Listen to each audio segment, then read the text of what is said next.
When you accept less for yourself, you leave a legacy of scarcity.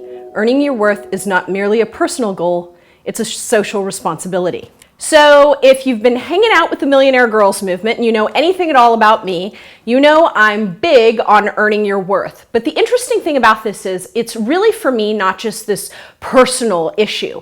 I mean, that's really the least of it, right? Because here's what I want you to know. When you accept less for yourself, you're creating a precedence.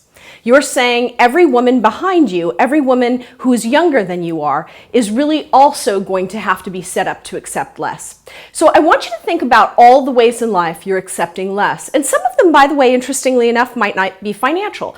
Maybe you're doing more than your fair share of the domestic work in your home, and you need to renegotiate that contract and really sit down with those in your family, whomever those people are, and say, you know what, I really need to reallocate how we're doing this. Maybe it's an opportunity at work. Maybe it's a contract for a client you're trying to get. Whatever it means to be accepting less for you, whether it's financial or it's personal, I want you to start renegotiating those relationships and agreements. So how are you going to go about that? I want you to think of all the ways in which you're accepting less, whatever that means in your life. What are you tolerating? Where are you accepting less in your business, in your personal life? And I want you to create some lists for yourself, both personally and professionally. And I want you to pick at least three. 3 from the personal, 3 from the professional.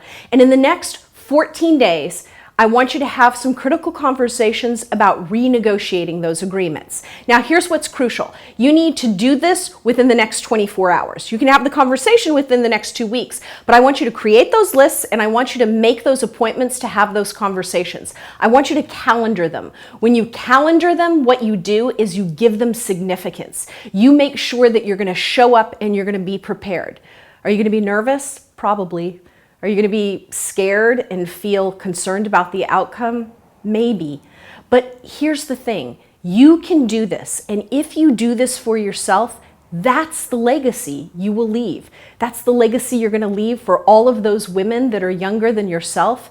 It's the legacy you're going to leave for your children, is that you are worth it. And you have to be the example that you want in the world. You can't merely say what you think is right. You can't merely create a bumper sticker. You have to actually live all of this through your own action.